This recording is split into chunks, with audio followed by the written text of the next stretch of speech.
Section 1. You will hear a woman talking to a doctor at a clinic about a medical problem. First, you have some time to look at questions 1 to 4.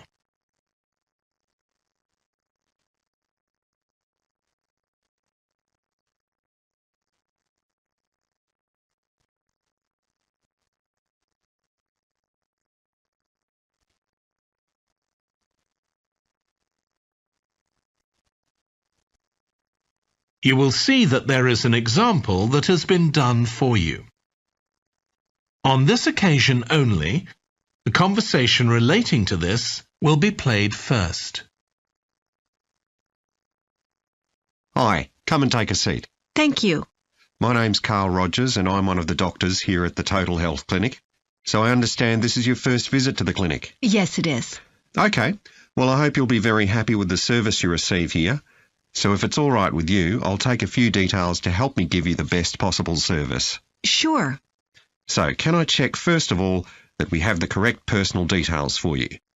So your full name is Julie Ann Garcia. That's correct. The woman's name is Julie Ann Garcia.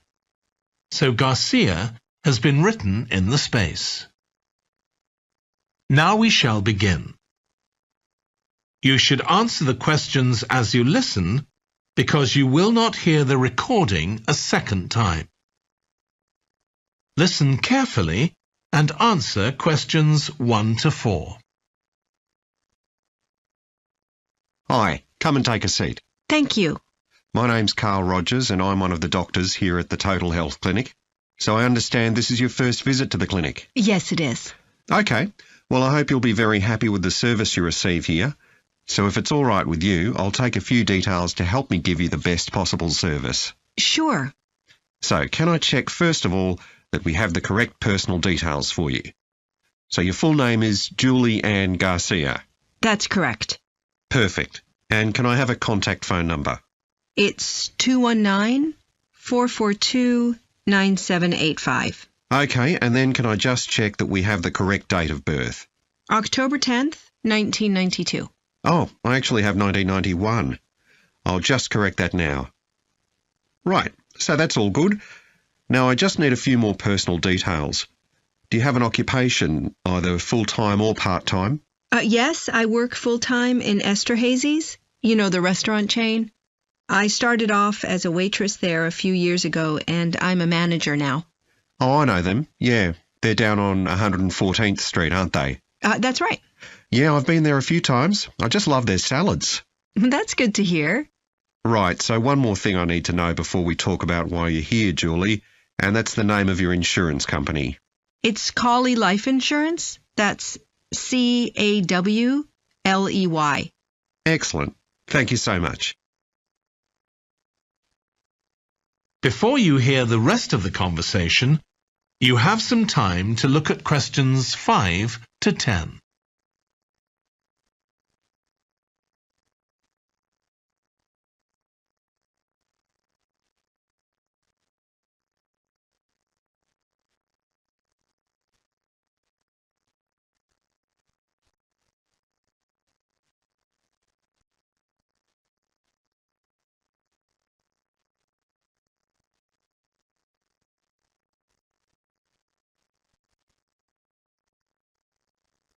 Now listen and answer questions 5 to 10.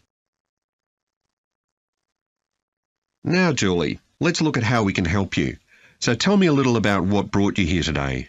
Well, I've been getting a pain in my knee, the left one. Not very serious at first, but it's gotten worse, so I thought I ought to see someone about it. That's certainly the right decision. So how long have you been aware of this pain? Is it just a few days, or is it longer than that? Longer. It's been worse for the last couple of days, but it's 3 weeks since I first noticed it. It came on quite gradually, though, so I kind of ignored it at first. And have you taken any medication yourself or treated it in any way? Yeah, I've been taking medication to deal with the pain, Tylenol, and that works okay for a few hours, but I don't like to keep taking it. Okay. And what about heat treatment? Have you tried applying heat at all? No, but I have been using ice on it for the last few days. And does that seem to help the pain at all? A little, yes. Good. Now, you look as if you're quite fit normally. I am, yes. So do you do any sport on a regular basis? Yes, I play a lot of tennis. I belong to a club, so I go there a lot. I'm quite competitive, so I enjoy that side of it as well as the exercise, but I haven't gone since this started. Sure. And do you do any other types of exercise? Yeah, I sometimes do a little swimming, but usually just when I'm on vacation. But normally I go running a few times a week, maybe 3 or 4 times. So your legs are getting quite a pounding, but you haven't had any problems up to now? No, not with my legs. I did have an accident last year when I slipped and hurt my shoulder, but that's better now. Excellent. And do you have any allergies? No, none that I'm aware of. And do you take any medication on a regular basis? Well, I take vitamins, but that's all. I'm generally very healthy. Okay. Well, let's have a closer look and see what might be causing this problem. If you can just get up. That is the end of section 1. You now have half a minute to check your answers.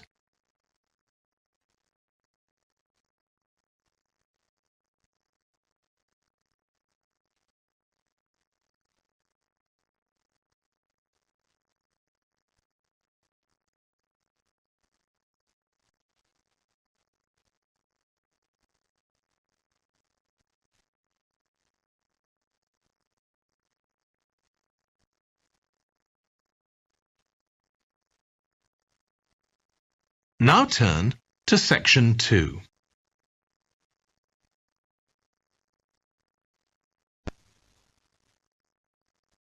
Section 2. You will hear a guide talking to a group of tourists who are about to visit an English castle. First, you have some time to look at questions 11 to 15.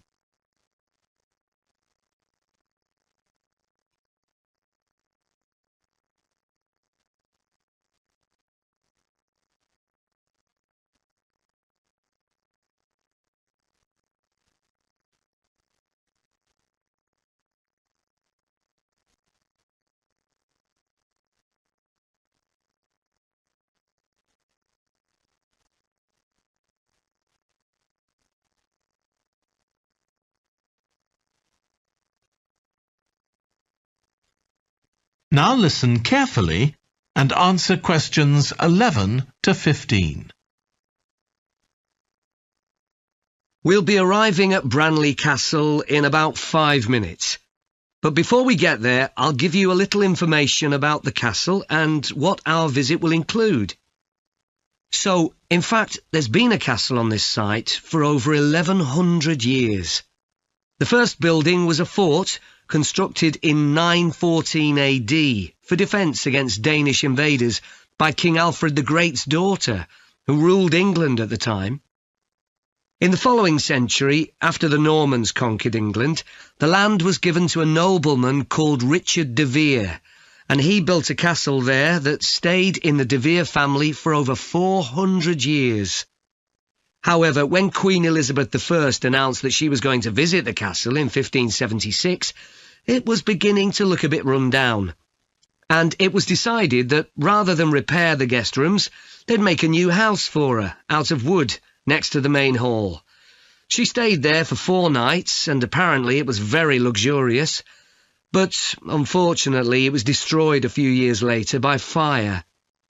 In the 17th century, the castle belonged to the wealthy Fennis family, who enlarged it and made it more comfortable. However, by 1982, the Fennis family could no longer afford to maintain the castle, even though they received government support, and they put it on the market. It was eventually taken over by a company who owned a number of amusement parks. But when we get there, I think you'll see that they've managed to retain the original atmosphere of the castle. When you go inside, you'll find that in the staterooms, there are lifelike moving wax models dressed in costumes of different periods in the past, which even carry on conversations together. As well as that, in every room, there are booklets giving information about what the room was used for and the history of the objects and furniture it contains. The castle park's quite extensive. At one time, sheep were kept there, and in the 19th century the owners had a little zoo with animals like rabbits and even a baby elephant. Nowadays, the old zoo buildings are used for public displays of paintings and sculpture. The park also has some beautiful trees, though the oldest of all, which dated back 800 years, was sadly blown down in 1987. Now, you're free to wander around on your own until 4:30, but then, at the end of our visit, we'll all meet together at the bottom of the great staircase. We'll then go on to the long gallery, where there's a wonderful collection of photographs showing the family who owned the castle 100 years ago having tea and cakes in the conservatory. And we'll then take you to the same place, where afternoon tea will be served to you. Before you hear the rest of the talk, you have some time to look at questions 16 to 20.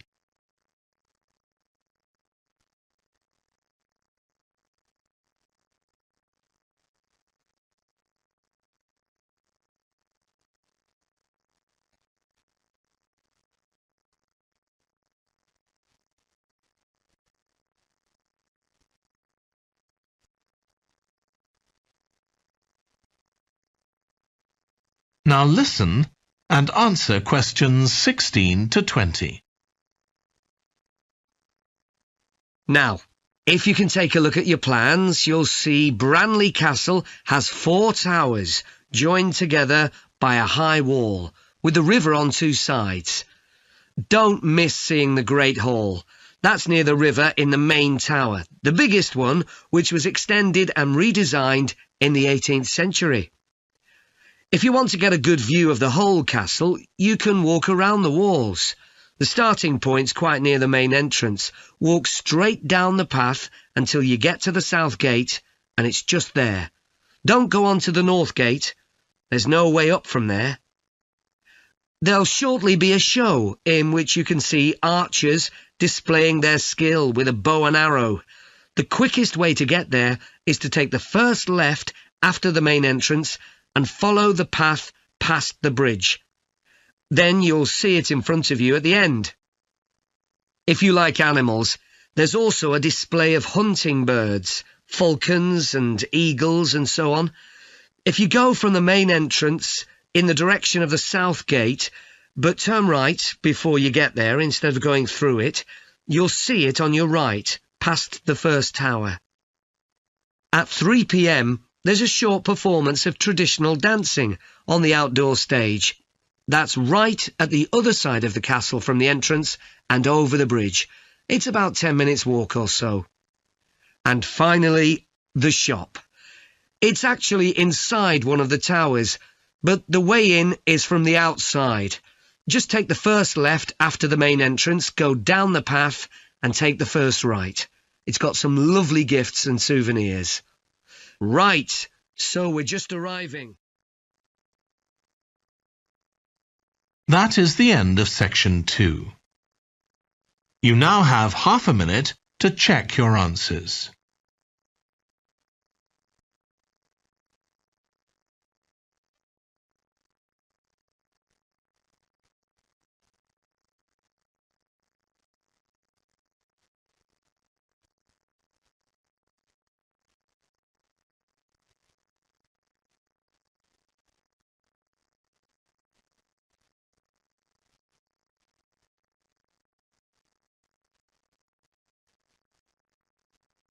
Now turn to section 3.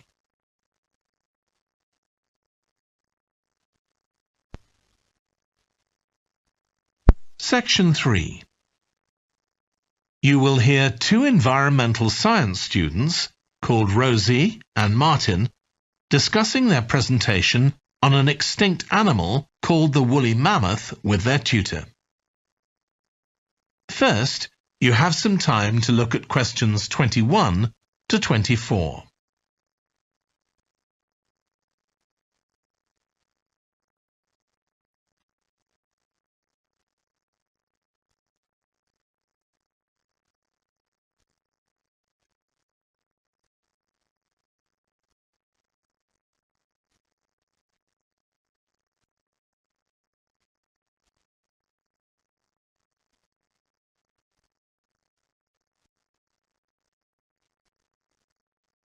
Now listen carefully and answer questions 21 to 24. So, Rosie and Martin, let's look at what you've got for your presentation on woolly mammoths. OK, we've got a short outline here. Thanks. So, it's about a research project in North America. Yes, but we thought we needed something general about woolly mammoths in our introduction to establish that they were related to our modern elephant, and they lived thousands of years ago in the last ice age. Maybe we could show a video clip of a cartoon about mammoths, but that'd be a bit childish. Or we could have a diagram. It could be a timeline to show when they lived, with illustrations. Or we could just show a drawing of them walking in the ice. No, let's go with your last suggestion. Good. Then you're describing the discovery of the mammoth tooth on St. Paul's Island in Alaska and why it was significant. Yes, the tooth was found by a man called Russell Graham. He picked it up from under a rock in a cave. He knew it was special. For a start, it was in really good condition, as if it had been just extracted from the animal's jawbone. Anyway, they found it was 6,500 years old. So why was that significant? Well, the mammoth bones previously found on the North American mainland were much less recent than that, so this was really amazing. Then we're making an animated diagram to show the geography of the area in prehistoric times. So, originally, St. Paul's Island wasn't an island. It was connected to the mainland, and mammoths and other animals, like bears, were able to roam around the whole area. Then the climate warmed up and the sea level began to rise, and the island got cut off from the mainland. So those mammoths on the island couldn't escape. They had to stay on the island. And in fact, the species survived there for thousands of years after they'd become extinct on the mainland. So why do you think they died out on the mainland? No one's sure. Anyway, next we'll explain how Graham and his team identified the date when the mammoths became extinct on the island. They concluded that the extinction happened 5,600 years ago, which is a very precise time for a prehistoric extinction.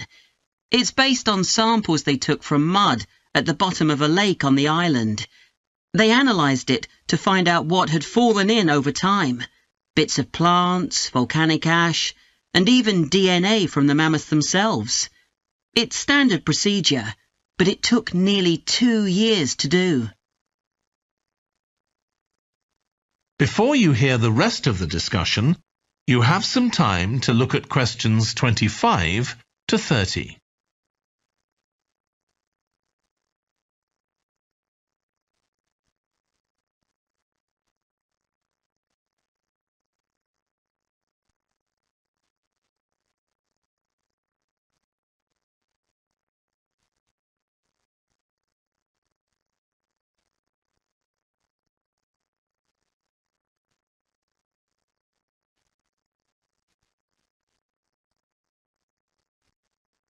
Now listen and answer questions 25 to 30.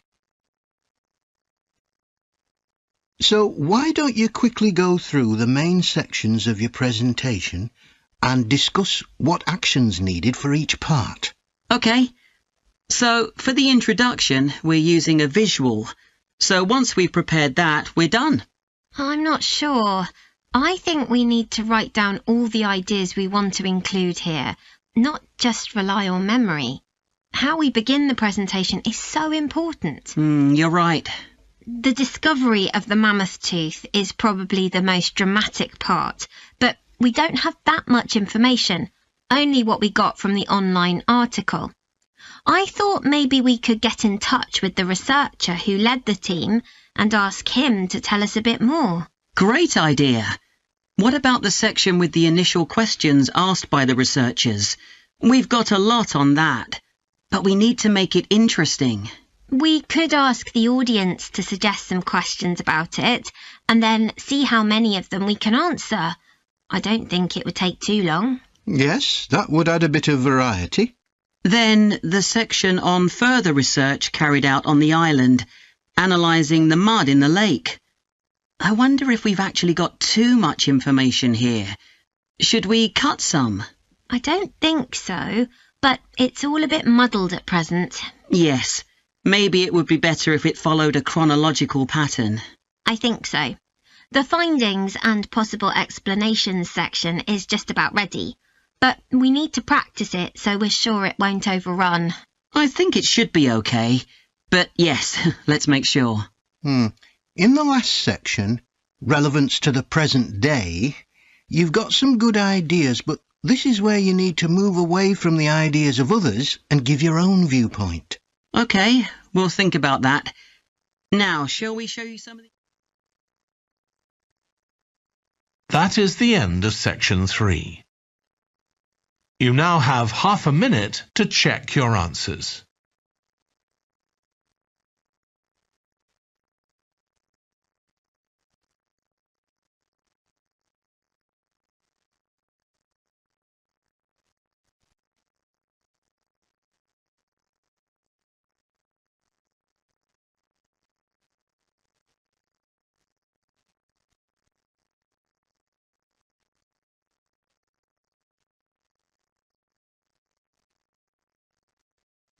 Now turn to section 4.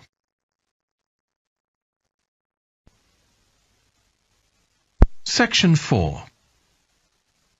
You will hear a lecture about the history of weather forecasting. First, you have some time to look at questions 31 to 40.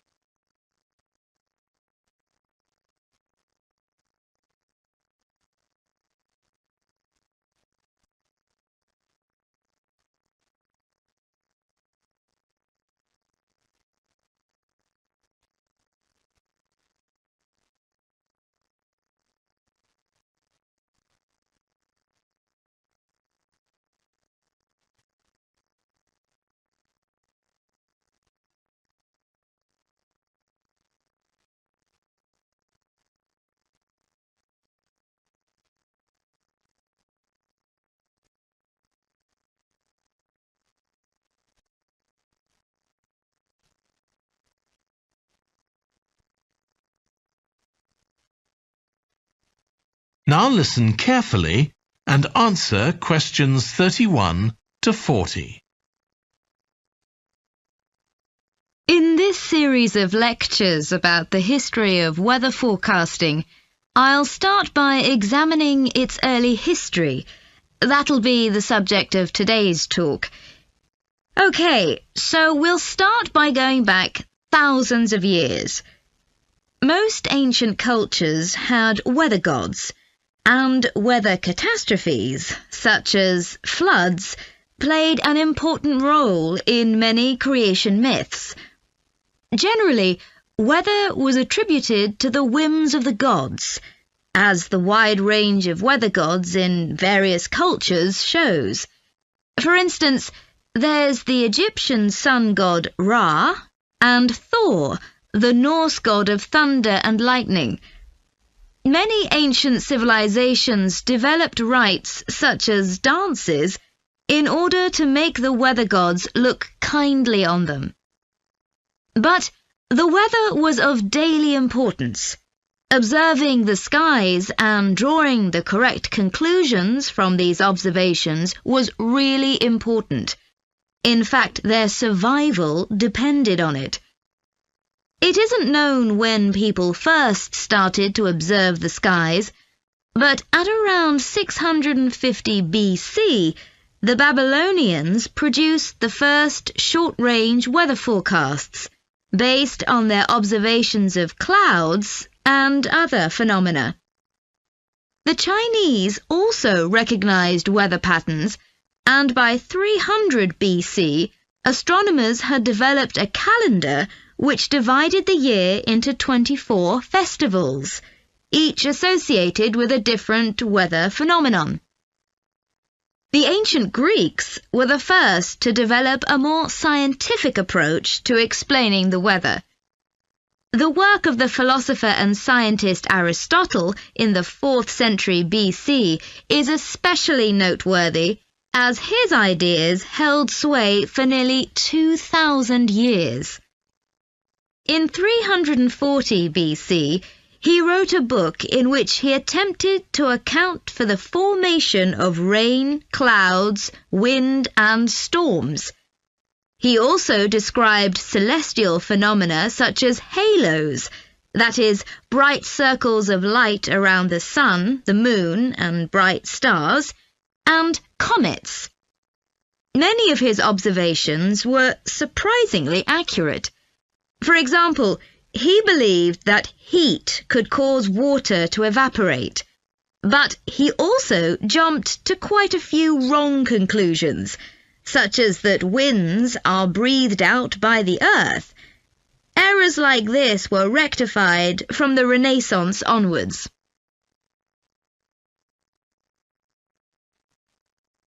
For nearly 2,000 years, Aristotle's work was accepted as the chief authority on weather theory.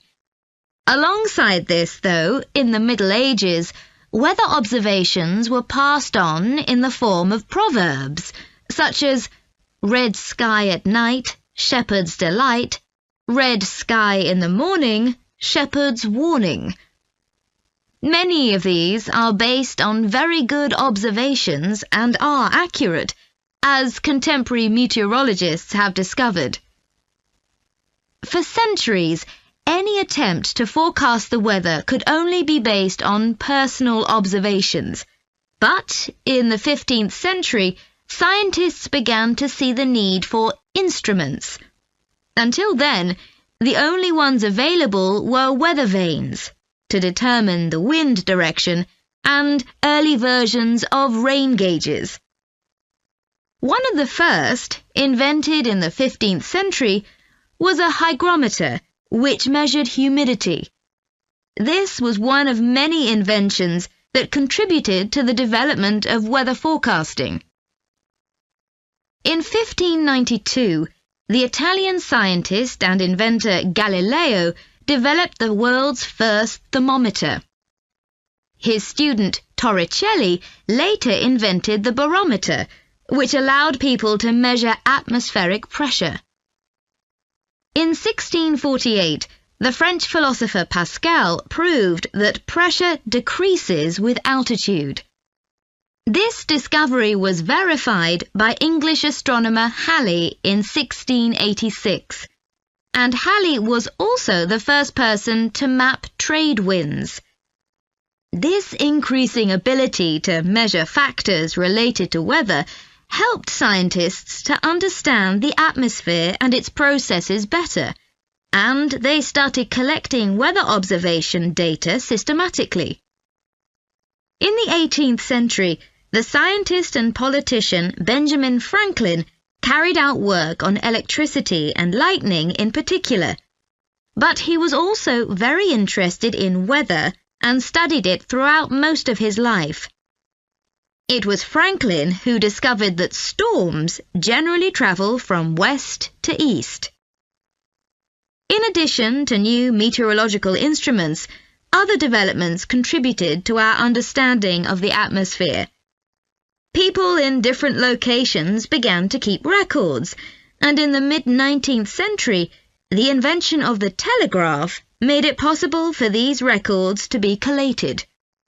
This led, by the end of the 19th century, to the first weather services.